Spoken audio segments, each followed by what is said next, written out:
Thank you for tuning in to the World Builder's Anvil, episode 198, Storytelling and the Sea. Don't know where to start building your fantasy world? Do you need more? Does it make sense? Forget any worries and become a crafter of imagination. This is the place that will help prime your mind. Now, it's time to heat up the forge, break out the mithril ingots and hammer. Welcome to the World Builder's Anvil. I'm your host, Jeffrey W. Ingram. Let's sup from the mug of Java and build. Welcome back. As always, my name is Jeffrey W. Ingram, and I'm here with the amazing and talented Groot. Oh, it's my turn? Yeah. It's my turn. Swabbing the deck, even though we're still not talking about pirates. Talking about the sea again. Might be a little pirate cameo, but not just yet. I am Michael Miller. Not letting it go. I know it's been a week since our last episode, but for Jeff and I, it's only been a couple of minutes. And I'm still very much on a pirate kick. Yes, and even though he has returned from Germany, he's still not gone to Germany. It's more of this Michael time traveling. Well, stuff, look, so. I've been getting good at the time travel. I think I've got a hand on it. You have mastered time travel. Oh, I definitely haven't mastered it yet. There's definitely a few moves that I'm still working on. Oh, wait, this is current Michael I'm talking about. Yeah. It's more confusing for me than for other people. About 4 weeks ago, which in my timeline occurs about 2 years from now, I got stuck in a loop. So kind of like Groundhog's Day. Yeah. So that's why you can tell, you see I got more white in my beard. Mm-hmm. I spent for me, it was about 2.5 years in a 3-day time loop. So it's a little tricky. You all right? Yes. Well, you okay there? Yeah, no, just my ears sometimes have issues. Like what is it, tinnitus? Yeah. I didn't know you had tinnitus. No, it's residual being a gunner in the army thing. Doesn't surprise me, the loud noises you were subjected to. So, yes, no pirates. Before we get into seafaring goodness, we want to shout out some people who have recently joined the World Builders Fantasy Undercroft Facebook closed group, and I know those words probably should have been in a different order. Jeff's giving me a look. We'll just say go to facebook.com/groups/Undercroft. Or, as I always like to say, just search the word Undercroft and you will find us. And I don't know that we've ever mentioned it before, because I only discovered it like after, being a part of the group. But the Undercroft is a part of an anvil. That's actually part of the physical of an anvil. That's a piece of it. It's part of it. So. Really? Yeah. I had no idea. Yeah, you did. You created that. What are you telling me about? Anyway, so there's people who have joined. I haven't shouted people out in a little while, and that's mostly because been so busy gearing up for Germany, and I have not been double-checking who has joined the group. So some of these people joined quite a while ago, and I apologize that you have not gotten your on-show shout-out until now. But we'd like to say hello to Allie, Michael. Hello, Allie. Hi, Allie. Damien, Joanna, Liam. I'm so sorry. I'm going to try this name. It is, I'm going to spell it first. It is Andrzej. I'm going to go with Andrzej?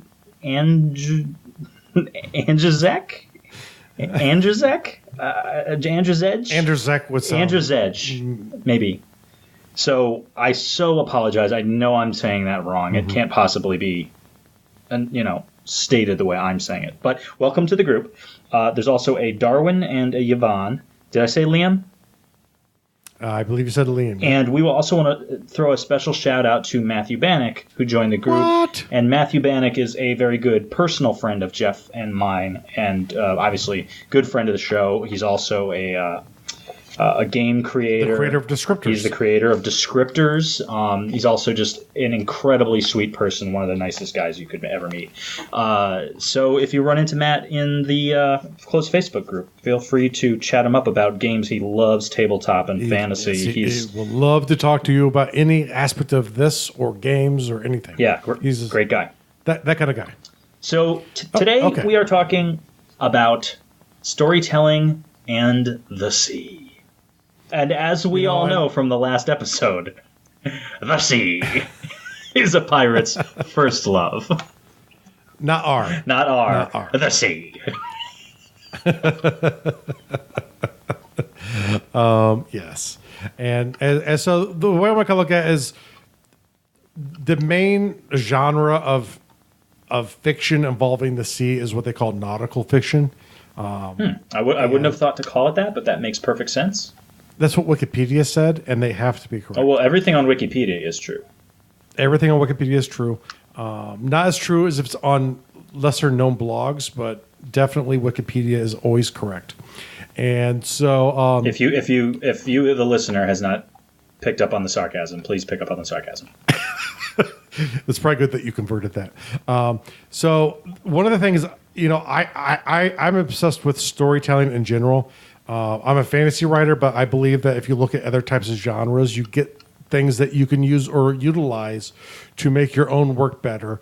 And I think especially today, you get a lot more hybrids where you have, genres that sort of either merge together or they use a different genre to carry itself forth. Like you might have detective fiction in a fantasy setting or, all kinds of things, romance and everything, obviously. So it's really good to kind of know and think about some of these stories that are out there that are, things to look for inspiration to make your own storytelling better. So along with the world building stuff, I like talking about the storytelling stuff, and I like to do research on the storytelling stuff. So we will go in here and do a comprehensive list. These are all of the works ever done about the sea. It might not be a complete list, Jeff. I think we should. You think I might be a few short? We might be a few short. But what I do find interesting is that this list is actually there's a lot of classics on here. Like you're gonna know probably all. You're gonna either have read a few of these or heard or of. Definitely heard of almost all of them. A lot of great stories here, and could it just be because of man's obsession with exploration and transportation? Certainly beyond the sea, in the United States, we have an absolute love relationship with the car. But I would definitely say before we were there, we had very, very strong feelings about the boat.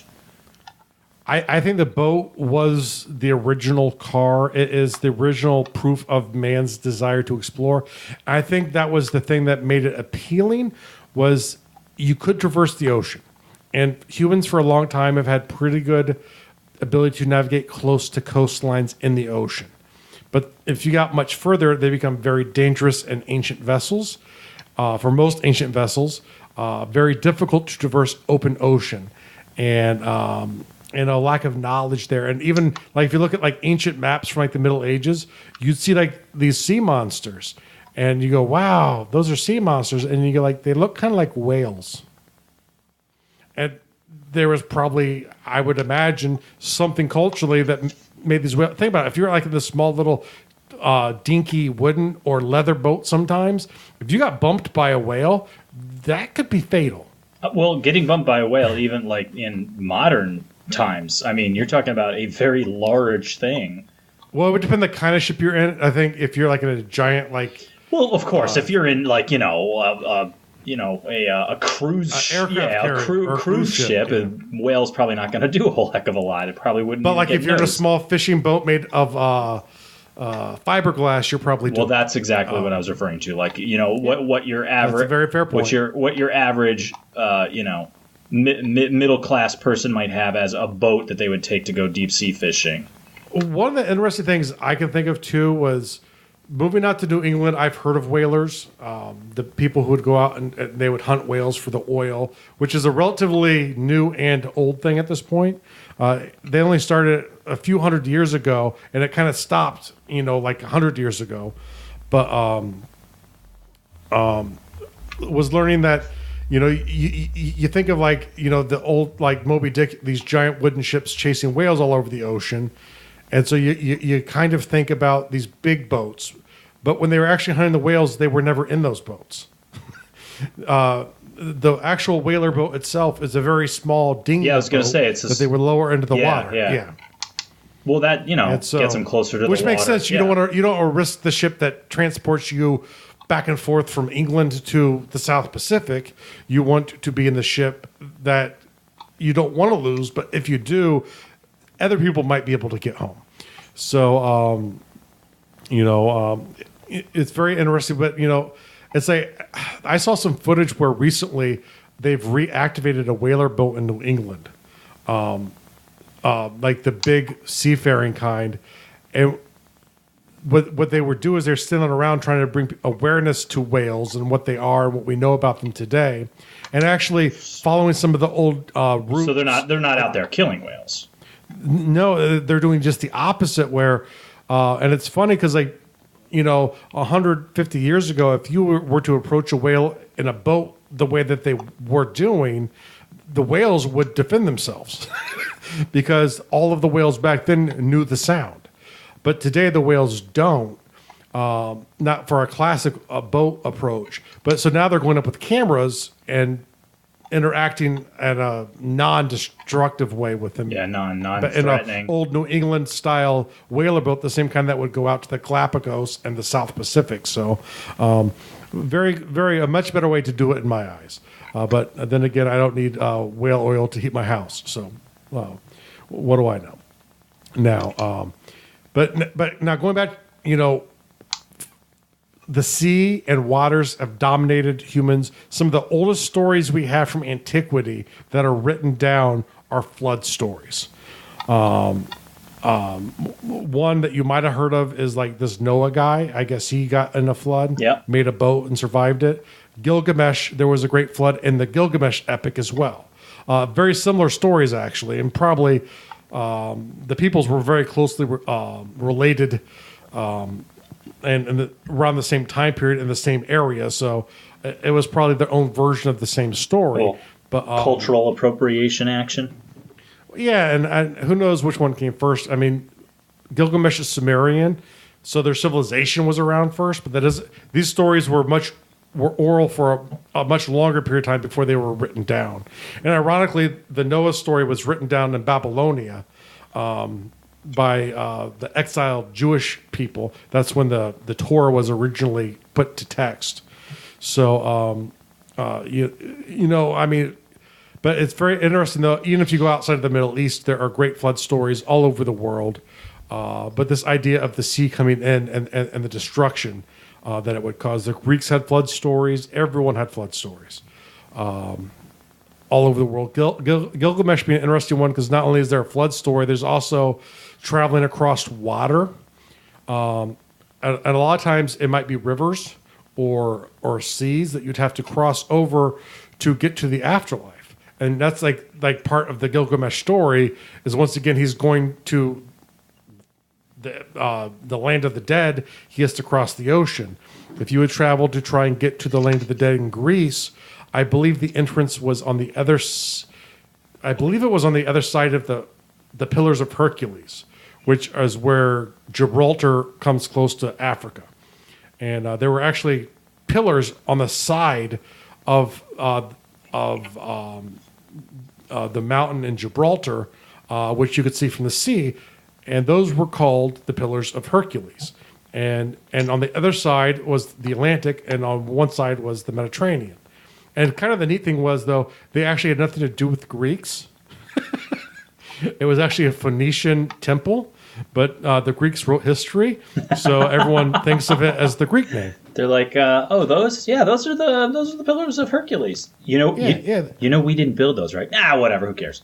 Whatever, those are Hercules pillars. But he had to pass through them on doing his labors. He had to pass through them, and I think he probably broke the earth there because he's Hercules. Who knows? But that's why they're called the Pillars of Hercules. So, and the Greeks have lots of epics involving the ocean. The major one that I can think of is the Odyssey, Of course. because most of that is traveling all over the Mediterranean. But even you think like the Iliad, it was the king of Athens, whose name I can't currently remember, sacrificed his daughter to Neptune so they could cross the sea and attack Troy. It was Oh gosh. it was a something. Unfortunately, Amadeus, Agamemnon. Yeah, I know. I had Amadeus stuck in my head, and I wasn't going to say that because I knew that wasn't. I don't right. think that would have been right. That would have been wrong. But you're never wrong, Jeff. But I didn't want to make it right, so I didn't say it. That's very generous of you. Very generous of me. But the irony is, the thing people don't realize is the reason Odysseus had problems coming home, and which caused the Odyssey to happen, was because he refused to do the tribute to Neptune to go home. That started the Odyssey. I didn't know that.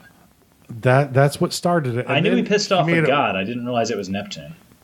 And twice, because Cyclops are created when Neptune has babies with non-human mortals. Wait. That's kind of contradictory. Non-human mortals. Mortals are human. So what does he having babies with? No. They were non-god beings. So he would have children with non-gods. Some were human, some were not human. And if You they said were not non-human human, mortals. yes, they were not human, but they were mortals. They were not gods. They did not live forever. So, like, centaurs are non-human mortals. All right, fair enough. When I say immortals are like gods. Gotcha. But when he had he was kind of like Zeus, where he had sex with lots of things. But he might have sex with an actual swan. And he was a little more freaky than Zeus was. He's a little more freaky. Zeus wanted to be the animal. He wanted to know the animal. But the Cyclops came about from those relationships. They would be with, I don't know if they were always Neptune, but I think they were, and non-human critters on Earth, and that's how Cyclops were they came always Cyclopses? I don't think so, but the Cyclopses were huge because the old walls from the not the Minoans, the Mycenaeans were around, which the Mycenaeans built massive walls, which were ruins. The Greeks didn't ever remember the Mycenaeans, but they saw these giant walls that were like ruins on top of the hills back when like Athens and Sparta were fighting. And they're called Cyclopean walls because they thought they were the walls built by Cyclopses, who were master artisans. Wow, I'm full of facts today. But yes. Full of something. I'm always saying so. I'm always full of something. But the Greeks have a lot of really interesting sea stories. And the neat thing is we start getting into the Greek stuff, it's a lot into how you would travel, right? So you had to find a port to set in at night. You didn't stay out on your boat at night. You beached it. And that's actually why a lot of Greek colonies fall where they do, because the Greeks, if they wanted to get from point A to point B, about as long as the ship could sail, is as far as you wanted to go before you had another place to set down. And the Greeks would create city-states at those points. So you'd have Greek city-states that would pepper the Adriatic and the Western Mediterranean all the way over to Spain. It's also a really good idea just for trade routes and spreading of people, because you're not moving them so far away, and you figure older cultures held family in a much higher regard, so they don't have to travel as far to see family if someone's just moving down the coast a little bit. Yeah, it's funny too, because a lot of times it would be like the people who annoyed the current ruler, like their families would be asked to go if food got too short. There's a new place down the road away. You'll be my emissary. Well, the interesting thing is that they had no allegiance to the mother city. So, like, if you left Athens and started Syracuse, you had a cultural connection to Athens, but you weren't actually controlled by the Athenians. So you weren't beholden to them in any like financial or loyalty. It was usually like, we're running low on food, we're going to do a lottery, and the people that lose or volunteer will go start a new city-state. Good luck. And or sometimes it would be like, hey, we know that there's these rich gold mines in Spain, and so we want to start getting our trade route out there. So instead of having to beach our boats, they would find good harbors and they would build city-states there. So the whole northern Mediterranean or Mediterranean, like Marseille in France is an old Greek city. All of southern Italy was called Major Greece because of so many Greek city-states that were there. So, all over the place. And then beyond the classic world stories that are written down, if you go to folklore, there are literally hundreds and hundreds and hundreds of stories about the sea. That's one. Especially if you go to those cultures we talked about in the last episode 197, we're talking about world-building elements. Especially the Polynesians have lots of stories about the sea. This next one that you have listed, I'm not familiar with. Do you know this one well enough to give a little brief description of it? Very, very brief. Go look these up because folk stories are best told orally anyway. But essentially, it's Takunaka is I think the Tahitian, and I could be wrong with where it's from, it is a Polynesian shark god. And so he was renowned for fighting, I believe it was the Guardians of the Reef. And he was just this impressive fighter, and I'm sure he upset someone and ended up becoming a shark. I don't understand the whole story, but that's one of the more famous ones.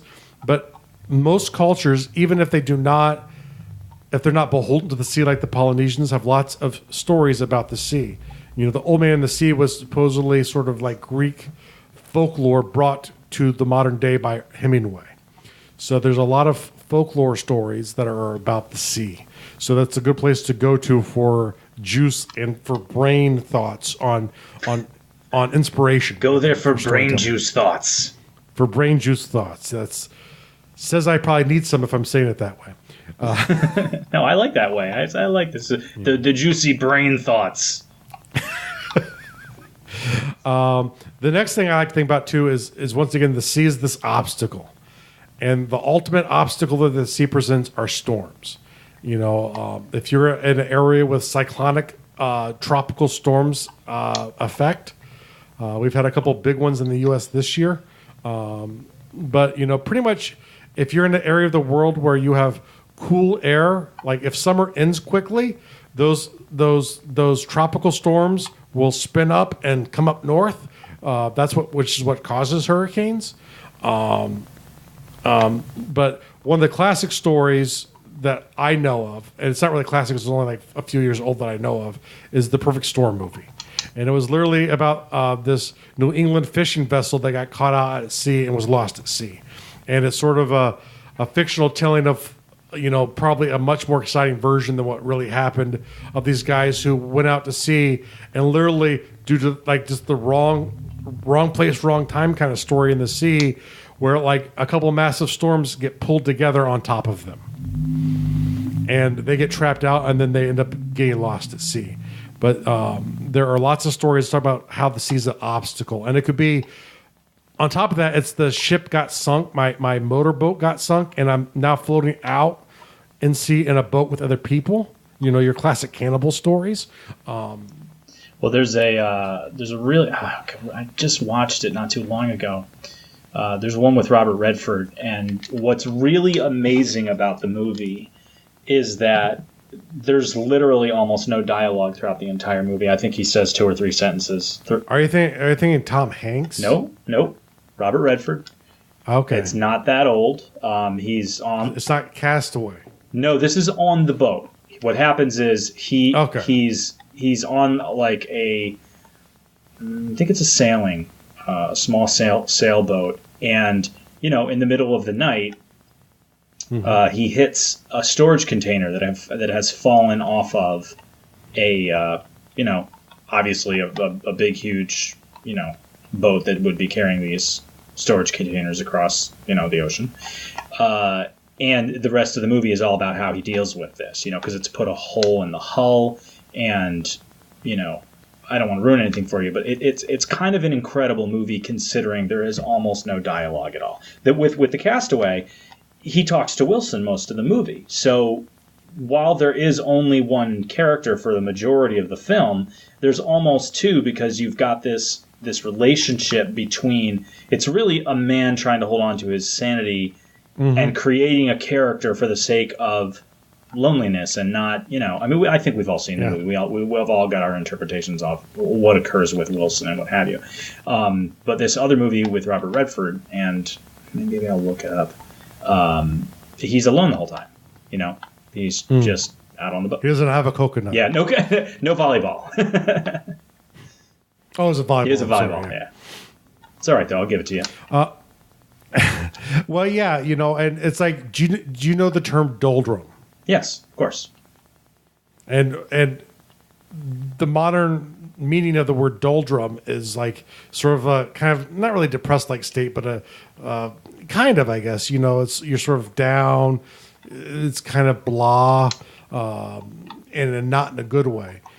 But doldrums are actually an area of the sea in the Atlantic where it's extremely calm most of the time, with sudden storms that will just come out of nowhere and destroy everything around. So, I think that the modern psychological term comes from these old ocean terms. So, once again, it's like, and you get stuck in the doldrums. On land is a bad thing as a personal story thing, but a ship at sea caught in the doldrums is much worse, because if you have no winds and you're on a sailboat, and you have like 50 people on like an old wooden ship, you're in huge trouble. So food's going to run out at some point. You really got to be aware of your doldrums. But the sea makes a great obstacle, and there are lots of wonderful stories about the sea as an obstacle.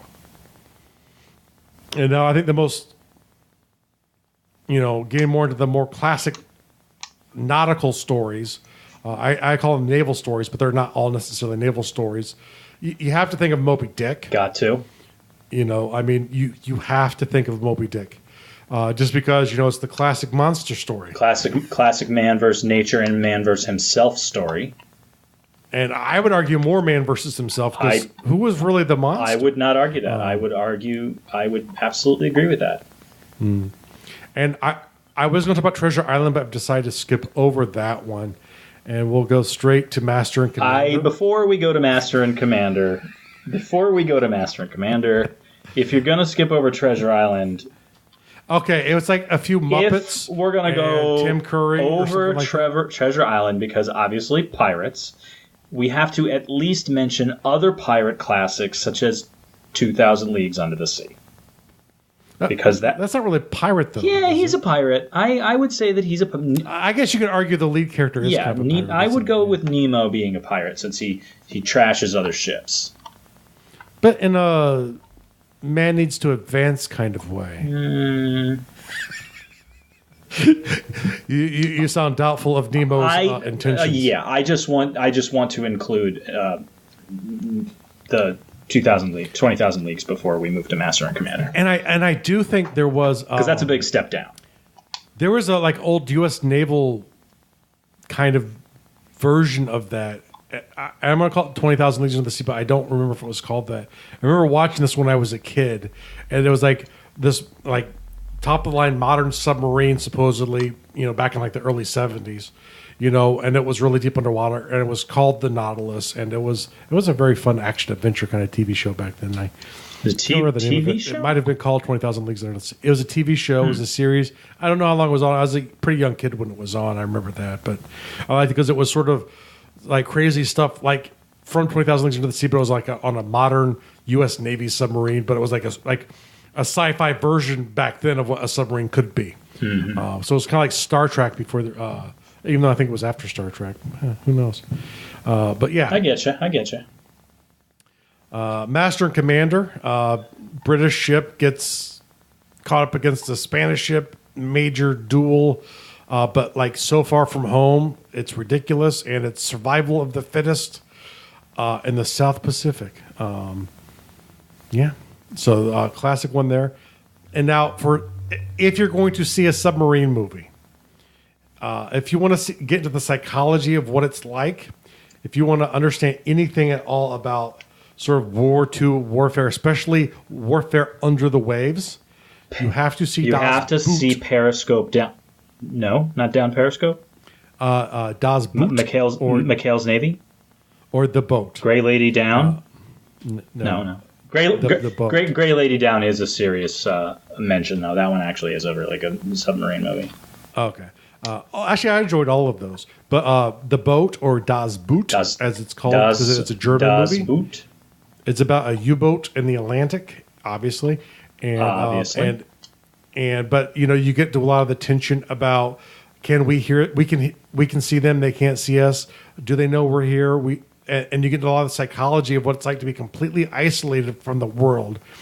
Everything around you is literally trying to kill you, because if the boat was to disappear, you would be dead within moments, because you're so far under the water, because of the pressure would kill you. So, and then of course you have the good guy ally boats trying to kill you. And it's kind of interesting because it's from the aspect of the Germans, because they're in the U-boat, but they're not necessarily Nazis, but there is a Nazi on the boat. So there's always this worry about who's that guy who's telling on us, which also leads to the more modern one, which I think was influenced by Das Boat, which is The Hunt for October. Such a good movie. Good movie, great book. Never read the book, I must confess. I always liked Red Storm Rising better because I was an Army guy, but The Hunt for October, these early books really made Tom Clancy, and so very. I prefer him in movies typically, though. Even though I don't think you could do Red Storm Rising in a movie, that would be kind of expensive. I don't know. Maybe today with CGI you could pull it off, but massive world war between the Soviets and the U.S. would be hard to pull off. But Hunt for October is another good one. It gets into a lot of the same elements, but it's neater because it's like the most modern boat of the world at the time, and it's actually based off of a real life event, to be honest. Yeah, when he released that book, I don't know which branch of the government, it was probably the CIA, maybe it was the NSA, pulled him in because something that was almost identical to what occurred in the book happened in real life, and they're like, how did you know about this? Because this is top secret. And you're probably referring to, it was a Soviet frigate actually defected, but it was the Baltic Sea. So it was trying to race across the Baltic Sea to get away from the Soviet Union and defect before it got sunk by the Soviet Navy. So this is sort of, most definitely based on a real life story. So, and there are so many World War II movies. Tora comes to mind, which is about the naval battle, and not so much about the land battle, but they get into that a little bit. I think of Midway, or one of the major U.S.-Japanese naval battles after Pearl Harbor. One was actually Navy versus Navy, and you get a lot of these elements of our planes searching for their Navy, kind of scenarios, which are really important to think about when we get to the final point of this. But it's the sort of massive fleet operations happening versus each other. I mean, really, you could go into movies and pull out truckloads of World War II nautical stories where it's just one faction versus another. Almost anything in the Pacific about World War II is typically, at least in part, about naval. I would encourage you to do a little reading on the USS Indianapolis. I actually just watched a movie on it not too long ago, and I will say it was a little watered down.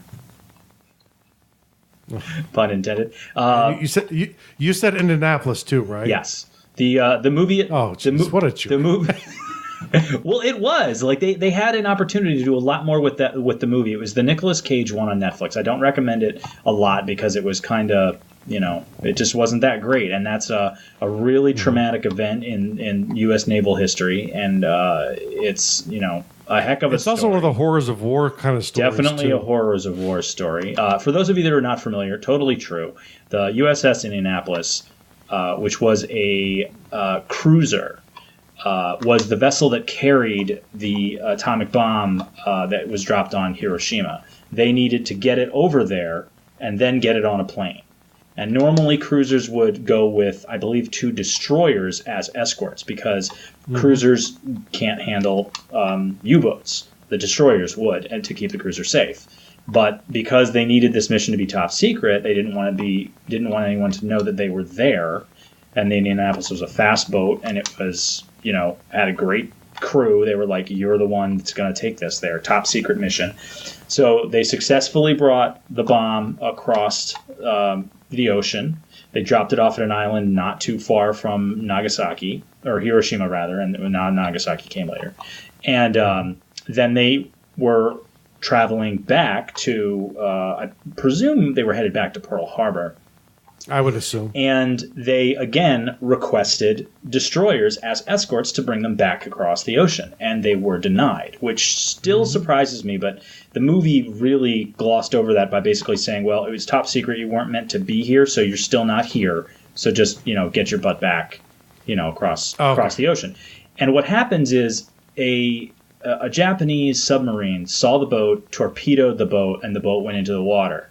And then almost all of the crew, like 75% of the crew, was eaten by sharks before. Yes, it was just disturbing. Yes, yeah. Like it literally in the neighborhood of like 800 men. And it's if you're familiar with the movie Jaws, which is my all-time favorite movie, the character Quint, who's the captain of the boat, says that there's one of the most famous scenes in the movie is him talking about being on the Indianapolis, being one of the sailors who survived that tragedy. So I don't remember that from Jaws. Really? You don't? It's like one of the most famous scenes in the whole movie. No. Are you being sarcastic? No, I'm not being sarcastic. I really don't remember that scene. Yeah. All right. So you're familiar with, like, if I say the Scar scene when they're comparing scars and they're getting drunk? No, I haven't seen Jaws in a long time. I probably just forget it. Gosh, Jeff, holy! I guess I'm just making a big deal because, one, it's an absolute classic, and 2, it is my all-time favorite movie. So I've seen it I own 3 copies of it. I must have seen it 40, 50 times. But I probably saw it several times, but I don't know if I've seen it probably since like the mid '80s. It still holds up. I watch it a few times a year. If it's on TV, I'll watch it. I'll pop it in myself every now and then if I'm board. I absolutely love that. It's not Jaws 3. It's all I'm going to say. Yes, it's not Jaws 3, and that is a good thing, Jeff. Moving on. Okay. And you could argue that Jaws and the relationship of Quint is very much akin to a retelling of the story of Ahab. So. Mm-hmm. Yeah, an interpretation of the story, I would say, but yeah. Yeah. Obviously, I mean, And now I'm going to go to this last one because there's a certain theme that you need in here, and it's Mutiny on the Bounty. And there are many stories that kind of retell this, but the important thing is the harsh disciplinarian captain, maybe a little crazy, and the crew that mutinies against, actually probably crazy, and the crew that mutinies against them. Because classically, ship captains have exceptional authority. Going back to the traditional navies, where if you had master and commander, when you're 5,000 miles from home on a ship, the ship captain's word is law. And so you don't screw with ship captains traditionally. And so it's a story about a crew mutinying from the captain, which is essentially akin to treason at sea. I was about to say treason. It is literally treason at sea. And so there is Mutiny on the Bounty, which is a great version of that. But it gives you this idea too of when you're far away from your target, and things are going bad, this is the risks, and you've probably seen this in several movies where they talk about they're worried about the crew mutiny, this crosses all over. So that's pretty much, I think, all of the storytelling aspects we need to talk about. I can't think of anything else important about. I got one more great story to mention. The unfortunate truth is I cannot remember the name of the explorer, but he is a famous one, where he was trying to get to Antarctica and. tragically failed to get there. There's actually two stories. I feel terrible. I'm not remembering them correctly, and I can't remember the guy's name. But one guy, basically, they're just trying to get everybody back, and he had literally dropped people off because the boat couldn't take them on different islands, skipping from from Antarctica, I believe, to South America, so that he could go get a new boat, resupply, and come back and pick them up. And he did it and saved these guys. But can you imagine being on a small island with very few resources? Pretty much, I think the only resources that he was able to drop these men off was what they had. I don't think the islands had resources. And being told, "I'll be back," trust me, I'm coming back for you. Yeah. But they had to do it.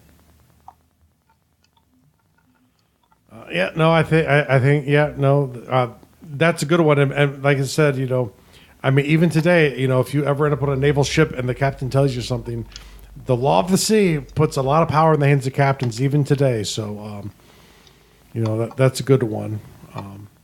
But I think those are all the categories I want to cover. There's nothing else I think that we should talk about here. So we should probably skip on to the archetype thing there. What? Go from naval stories straight to the archetype. You don't want to mention that last one? You sure? I don't know what you're talking about. You have another category there, and I would be remiss if I didn't follow the show notes as you have written them. Are you talking about the thing that has no written straight across it? It has a gigantic. Go ahead. So Jeff has written here post-apocalyptic, and he wrote Waterworld. I know he did that just for me, and I appreciate it. And then I put the big word no. So an archetype for space. And what is this? I was actually going to say this before you even have this. Are you just going to put out there the concept that you can replace the idea of being isolated at sea with the idea of being isolated in space? All of our fears, all of our worries about space and the ocean are very similar. There's a lot of similarities between the two. Especially submarine stories specifically. If you're looking about what it would probably be like to be in spaceships and to have things go wrong, look to the sea, look to our fears of the sea, and compare those to space. A lot of similarities there. Don't get caught into the whole 2D plane that the ocean surface is that will sometimes happen in science fiction. But look to submarine stories specifically to get an idea of especially what early space would be like. And I personally am a believer, like when I've done science fiction in Gardual, I've used the World War II naval battle archetype to sort of determine how you interact with other ships to where you're in this imperfect knowledge universe and things could appear or might not appear. And you have that sort of tension of going, okay, I think there's something out here and it might be following us. It's no coincidence that spacecraft are usually called spaceships, not space planes, even though they tend to look more like planes than boats. Yeah, and TV Tropes has a very good thing talking about space as an ocean and a lot of the tropes there. And I'll put a link to it in the show notes. I'm not really going to go to all of those today, but really think about if you work in science fiction and you're struggling about what life would be like in space, read nautical stories, especially submarine stuff. Definitely. But even, it's the guys who get trapped on the desert island, right? We have to drop you off. We can't make it. We don't have enough oxygen. But there's a pocket here that you might be able to survive and we might be able to get back to you in time to save you. Some of these types of stories can transfer to space. So if you're telling stories in space and you're not reading nautical fiction, you're hurting yourself. Well, think about how many space whales are there in like space stuff. So come on. Well, Star Trek, all of them. Star Trek had space whales, or they put whales in space or in a spaceship. Well, anyway, that was because spaceship's looking for whales or something. But yeah, so whales in space. World builder task of the day: create a sea-bound adventure or space-bound adventure.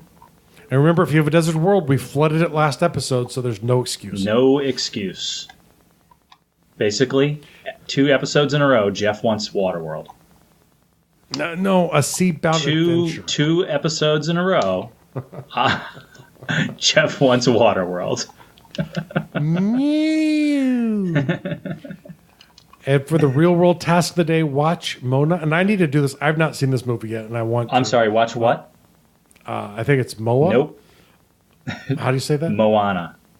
Moana? Yeah. Okay. I've heard it's really good. I also have not watched it. I've heard it's really good. My editor is actually Hawaiian, so I'd be remiss if I don't watch it at some point. But so in honor of my editor, let's all go watch Moana. What do you call it? Movie? Moana. Yeah, there you go. Okay. And I'm glad she didn't hear me, or she'd have to correct me because she could actually, speak. Polynesian. So, Hawaiian, but that's a derivation. I would not. I don't think she'd be upset because I don't think she wrote the movie. Probably not, but no. I mean, I think she liked it, so I want to see it. And when you think about oceans, you have to look at the Polynesians. Have to amazing people who colonized the Pacific. That's pretty impressive. So, and if only just like me, if you're a fan of The Rock and Jason Momoa. Mm-hmm. Most definitely, Jason Momoa. I love both of those guys. Yeah, they're fantastic. So go ahead, check out the movie, and we will see you next time. Thank you so much for listening to the World Builders Anvil. We would love it if you would share the World Builders Anvil with 2 of your friends, and so would they. If they are unfamiliar with podcasts, then you get to introduce them to the wonderful world of podcasting by showing them Stitcher or iTunes, or, best of all, just send them to our website, www.gardul.com. That's GARDUL.com. Now strike while the mithril's hot.